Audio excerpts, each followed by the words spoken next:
Now, it's exactly 65 years since the world's largest military alliance was formed. For decades, NATO was the Western world's joint defence against a Cold War enemy. But with those days long gone, are its mission and huge budget still justified? Anna Chalkiner finds out. NATO, just a dozen countries, set it up in 1949 as a defense mechanism against the Soviet Union.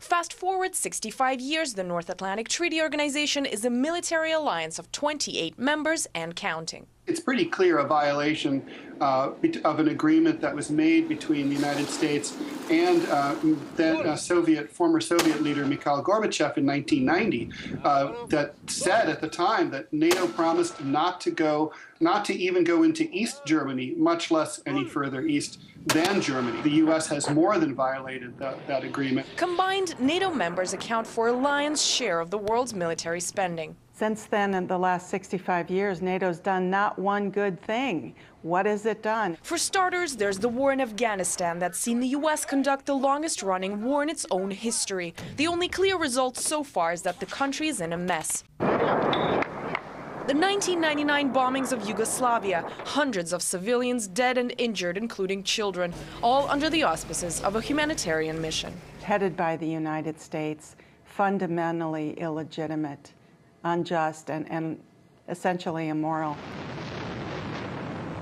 In 2003, the devastating invasion of Iraq, spearheaded by the U.S. and its faithful ally Britain. Cue years of insurgency and a skyrocketing number of deaths through terror attacks. In 2011, the Libyan campaign that turned a no-fly zone operation into full-scale military support for the rebel forces. If you look at NATO's role there, it is so far from its professed role of providing security to its member states. It just has nothing, it had nothing to do with that at all. That was basically an aggressive action against another country. The alliance's stated objective is collective defense. Every country agrees that an attack on one is an attack on all the others. It's like mountain climbers where they're all attached to one another, and if one falls, they all fall. While that's the deal on paper, in reality, not a single NATO member has ever been attacked by another country. The U.S. bankrolls the alliance, paying over 70% of its budget and urging reluctant European members to stump up their fair share. The United States' use of NATO is just to expand its own power as, a world empire, even though that term is passé. The only protection against international law for NATO is the fact that its principal anchoring organization is the United States and the Pentagon, and because of its vast economic and political power, it shields itself from criminal culpability. Otherwise, NATO generals would be in The Hague in front of the International Criminal Court facing charges. The organization marks its anniversary amidst ongoing questions about the need for its existence. Its initial enemy gone, its mission redundant. 65 years since NATO's inception, the world has changed and is increasingly moving towards multilateralism. But NATO, spearheaded by the U.S., refuses to accept the new geopolitical realities of the modern day, continuing to flex its muscles and to try to spread its wings further. Anna Chalkiner, RT, Washington, D.C. Some analysts claim NATO has become merely a branch of US foreign policy, with Washington's economic interests ultimately determining the course the alliance takes. I am all for international law. I think we badly need it if we want to live in a world of peaceful coexistence. But the question is, what is left of international law after 65 years of interventions, dozens of interventions in the internal affairs of other countries, and of a series of illegal wars?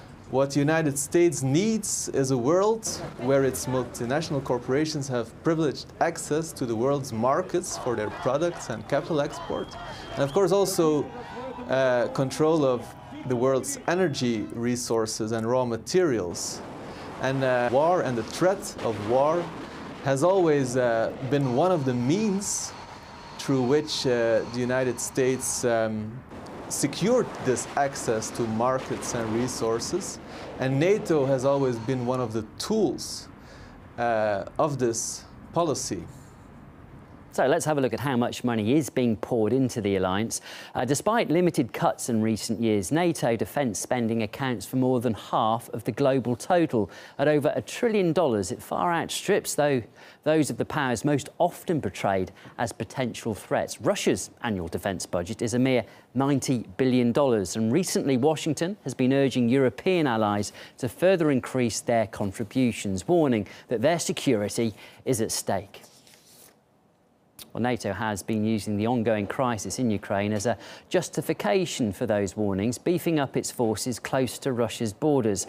The alliance also froze ties with Russia in the wake of its reunification with Crimea, and that's blocked key areas of security cooperation, as RT's Gayani Chikian explains.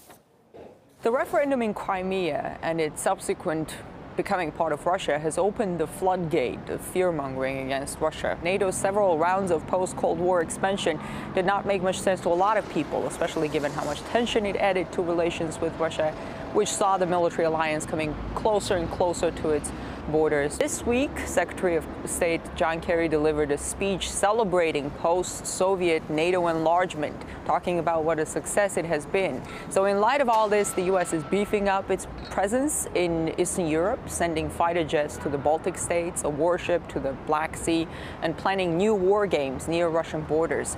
The Ukrainian parliament has approved a series of joint military exercises with NATO countries. Ukraine had held exercises with NATO before, but there is indication that they may expand.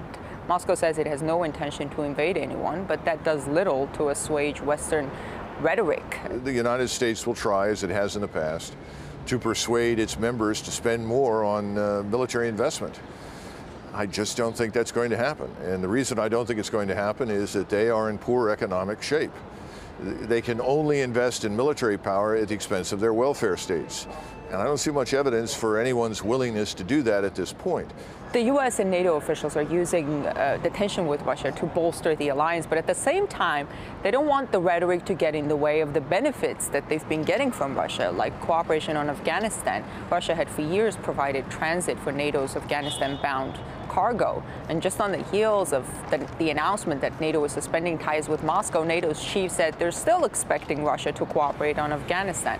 So confusing statements like that should not come as a surprise when NATO and its key member, the U.S., is trying to reap all benefits that a crisis can offer.